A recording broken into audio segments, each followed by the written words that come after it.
Hello everyone, my name is Srivatsa Mahesh and I'm the CTO at Buffalo Extraction Systems.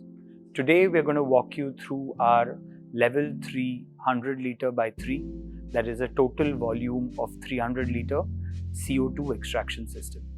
This system actually runs at a maximum pressure of 400 bar and a maximum temperature of extraction at 70 degrees Celsius. Today the system behind me is the 300 liter system, and I'll walk you through the different aspects of the system. So this system actually is split between a clean area, which is on my left side, a technical area, which is over here in the middle, and a utility area, which is way outside. While this is actually now seaming together, in an actual plant or a GMP facility, you'll have a physical separation between your clean area and your technical area, and your utility area will be actually located outside your facility. So the three areas comply with our GMP, either US FDA 21 CFR or EU GMP Annex 11 and Annex 15 norms. What we'll do next is walk you through our clean area and walk you through the subsystems that are involved in our clean area.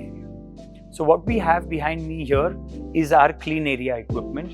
I'm going to walk up to where the extractors and separators are and show you the individual systems. Our clean area typically involves the 3 extractors, which is in a 100 liter by 3 system, or 2 extractors if it was a 100 liter by 2 system.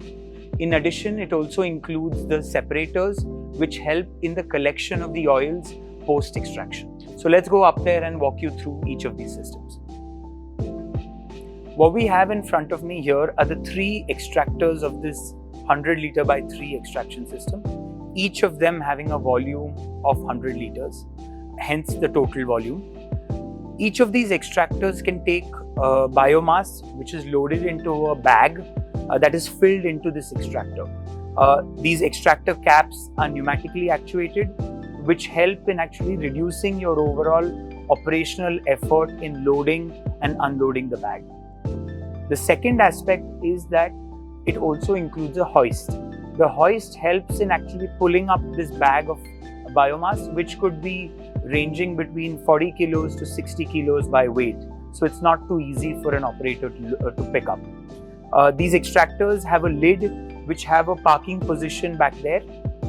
This parking position helps in ensuring the sealing as well as the overall mechanism doesn't get damaged due to placement on different surfaces.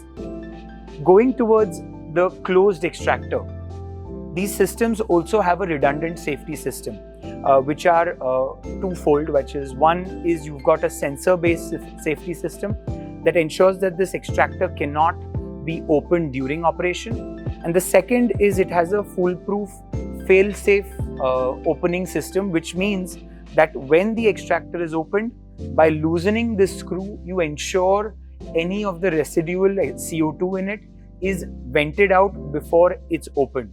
This ensures a safe operation without any risks of damages. Now, this is our third extractor of the 3 extractor system. All 3 extractors are identical and basically enable you to run with double capacity without doubling your capex.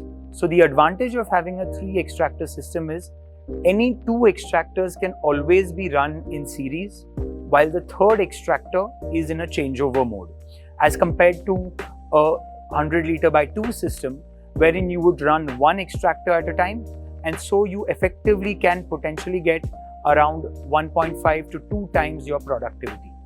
All extractors are built as per ASME standards, and for all our European clients, these are also PED certified. The extractors and the separators to my left here are the primary components in our clean area.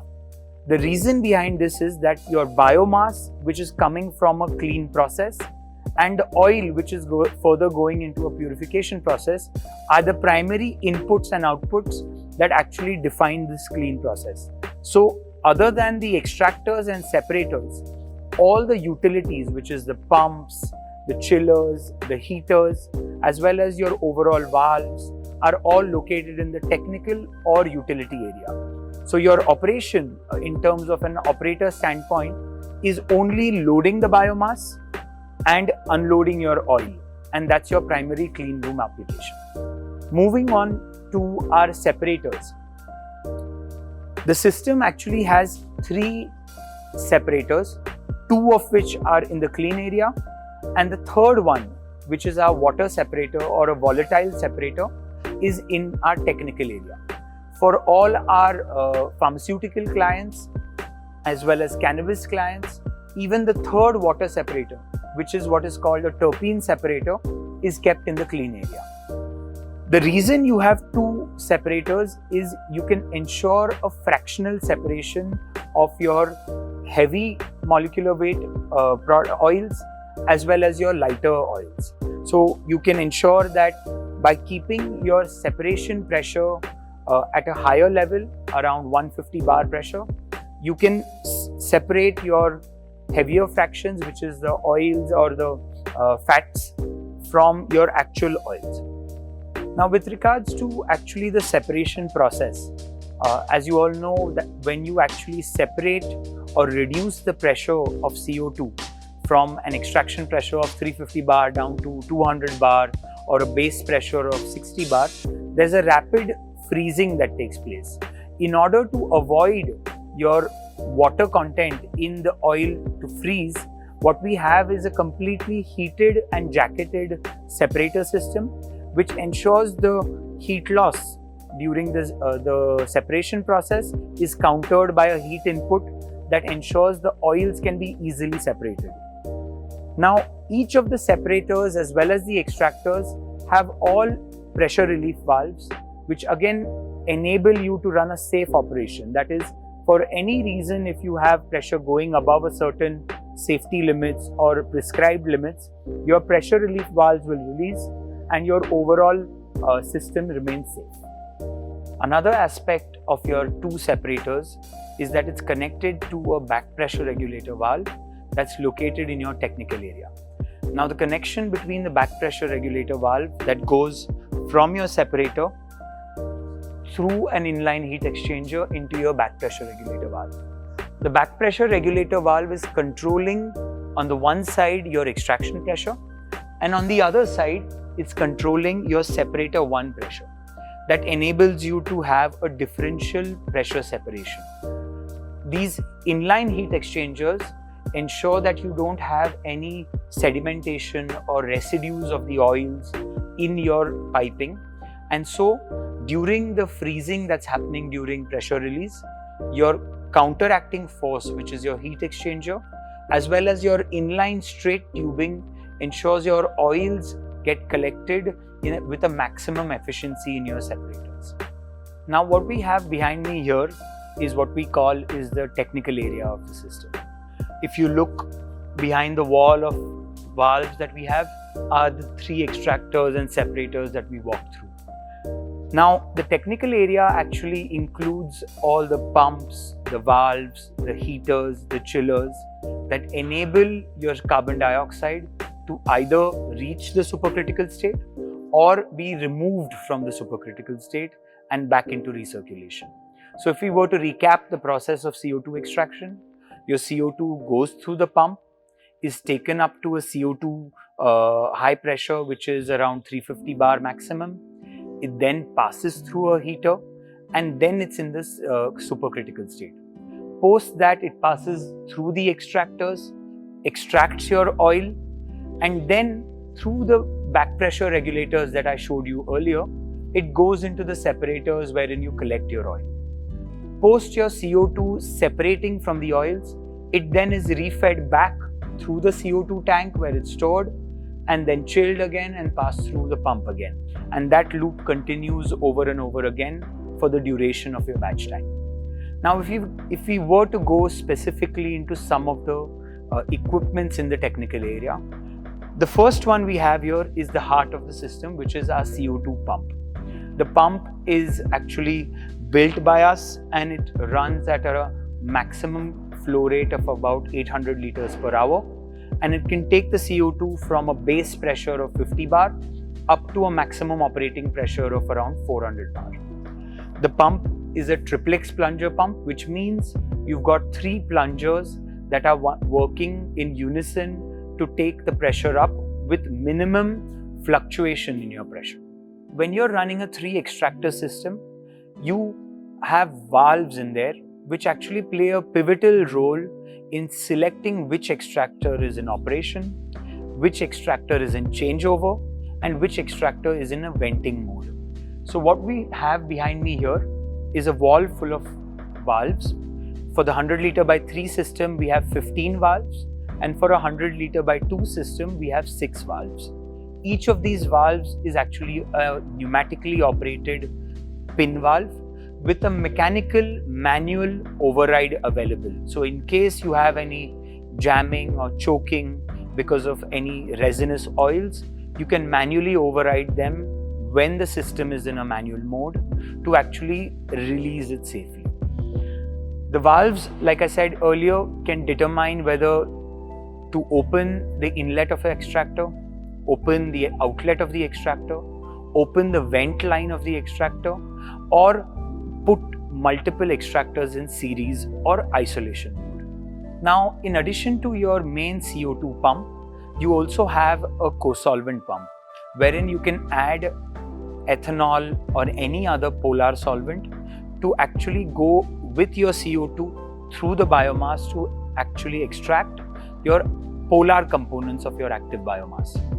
The flow rate of your co-solvent pump is typically 10% of your overall CO2 flow rate. Now, post the co-solvent pumping, your CO2 is passing through a superheater, which is up there on the first floor, which actually takes the CO2 and the co-solvent into a supercritical state. Now, typically this is above 31 degrees Celsius, and that has the capacity to take your CO2 plus ethanol or only CO2 up to 75 degrees Celsius. Once it passes through your superheater on the first floor is when it passes through the extractor, which we walked through earlier. Post separation, what we have here is our super chiller, which is actually taking your CO2 down to 2 degrees Celsius, at which point it's a liquid, which makes it easy to pump, and hence it needs to be taken down to that temperature before feeding into the pump. And what we have here is your main CO2 tank, which is what we call as your day tank. In a typical facility, you'll have a large CO2 tank which is located outside your facility, which is catering to your CO2 requirement for maybe a month or 2. Now, the CO2 day tank has a total volume of 300 liters and caters to your extraction requirement for a 100 liter by 3 system, which is a 3 extractor system. Even for your 100 liter by 2 system, you use a 300 liter CO2 day tank, because a continuous refilling from your storage tank outside leads to a lot of loss in operational efficiency. Now, in addition to your CO2 tank, you also what we have is a CO2 recovery system, which is quite unique to our system. What the CO2 recovery system does is that it can enable you to pull CO2 from your external tanks into the system. It can enable you to take out all the CO2 from this system and restore it in an external tank. Say if you want to clean the system or you're not planning to run for a week or so. And the third is when you run batches and you have actually finished a batch in an extractor, you can use the CO2 recovery system to pull out CO2 from the extractor and back into the CO2 tank. All of this is focused on minimizing your loss of CO2 per batch, per day, and your overall operational costs associated with running the system. Now, as we spoke earlier, post extraction, your CO2 is carrying the oil. It goes into the separator, it separates from the oil, and then you have pure CO2, but in a gaseous form. So what we have back there on the second floor is a condensing system, which basically takes this gaseous CO2 and chills it so that it is partially liquidized before it feeds into the tank. All of these efforts are to ensure that when your CO2 is flowing from the top to the tank, to the chiller and into the pump, you actually are creating more and more liquid state of CO2 to ensure a better pumping efficiency and to overall ensure a better efficiency of extraction. Now, the clean area and the technical area combined utilize the entire different phase transformations of CO2. That is, your CO2 is in a partial liquid, partial gaseous state in your tank. It passes into the super chiller, it becomes fully liquid. It passes into the pump, it's still a liquid but at a high pressure. Then it passes through a superheater on your first floor. It is then in a supercritical state with a high pressure and a high temperature. It passes through the extractor, which is actually then in a supercritical state where it behaves both as a gas and a liquid in terms of its penetration ability as a gas, but its flow ability as a liquid. After the extractor is going into the separator, wherein it's transformed into a gas again, and then it recirculates back into the condenser to convert back into a partial liquid. So all of the clean and the technical area equipment account for this entire phase transformation process that the CO2 goes through, and in turn enables you to extract your active compounds from your biomass. Now, in order to achieve the different phase transformations of CO2, in order to extract oils and separate them, we need to heat and chill the CO2, which is actually then powered into our systems which are located in our utility area. In addition, an important aspect of running any extraction plant is our CIP system, which is a clean-in-place system, which actually cleans the insides of the system in an automatic and efficient manner. So if we see our clean area, which is our extractors and separators, our technical area, which is including the valves and the pumps and the super chillers and the superheaters and condensers, are then having a set of utilities which is in our utility area. This is normally located outside your facility, and again with a physical separation between your technical area and your utility area. Now, the heating source can be twofold. That is, either using a boiler, be it a steam boiler or a gas boiler, or using electrical heating. So either of these options that are available can be used, and this can be then located into your utility area. Your heating liquids, which is typically glycol, are actually passed through these boilers or electrical heating systems, and these then actually can be used to heat the CO2. In addition, the utility area also includes our CIP system. Our CIP system, which is our clean-in-place system, includes a 2-tank automated system, one of which is for hot water, which is my tank on this side, and one of which is our IPA tank, wherein you have a mixture of isopropyl alcohol with water to sanitize and sterilize your system. Your hot water tank has its own heating jacket, so you can take the hot water up to maybe 60-70 degrees Celsius, and then the IPA tank follows suit to actually clean out the system post using hot water.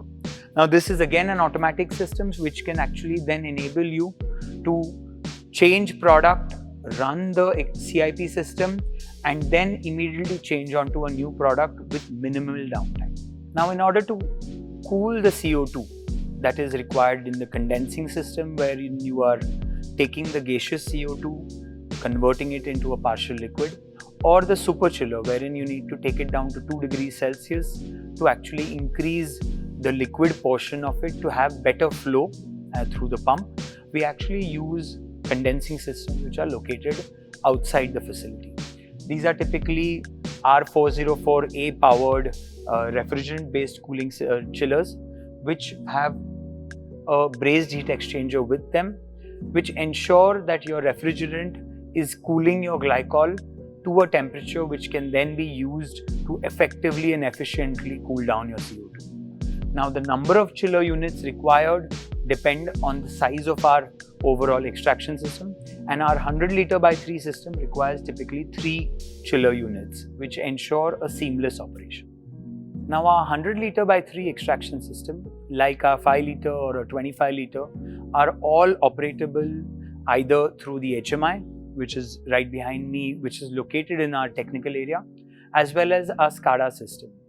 The SCADA system typically is located in a control room, which is accessible from the clean area. Our HMI back here typically gives your operators or your maintenance teams better access to operating the valves manually, running the pumps, debugging different sensor issues if possible, and basically running the system in a manual mode. The core operation of the system though is done using our SCADA system, and that is located in our clean area. Now, both of the HMI as well as the SCADA are all compliant as per US FDA and EU GMP, more specifically 21 CFR Part 11 and EU GMP Annex 11, which means that there's a complete recipe management system, there's complete data logging of all the process parameters that are being logged every minute or every 30 seconds as we decide so over the time of a batch. It also then tracks your overall audit trial requirements, which is if anyone is changing a parameter, what are the access levels that are available, who has the permissions to change process parameters, and who has the permissions primarily just to start and stop and run the machine. Now, to recap what I've gone through over the past couple of minutes, what we have behind me is our 100 liter by 3, which is effectively 300 liter system, which includes 3 extractors of 100 liter each. It includes 2 fractional separators, 1 terpene or volatile or water separator. It includes back pressure regulating valves back there which control your extraction pressures and your separation pressures. It includes a condensing system that condenses your CO2 into your tanks. It has a CO2 tank which stores your CO2 for your day. It has a super chiller which actually takes your CO2 down to 2 degrees Celsius to become a liquid. It includes a pump and a set of valves that ensure the CO2 passes through the desired extractor, and it includes a superheater which can heat the CO2 up to a supercritical temperature. In addition, we also have a co-solvent pump which gives you the added flexibility of adding a polar solvent along with your non-polar CO2. In the end, we also discussed your utilities and your cleaning system that actually powers this your entire operation, which includes our chiller units back there and our heating skids and our CIP system. All our systems are CE certified, which means they come with machinery directive compliance, PED directive compliance, and ensure that your operation is safe and is robust.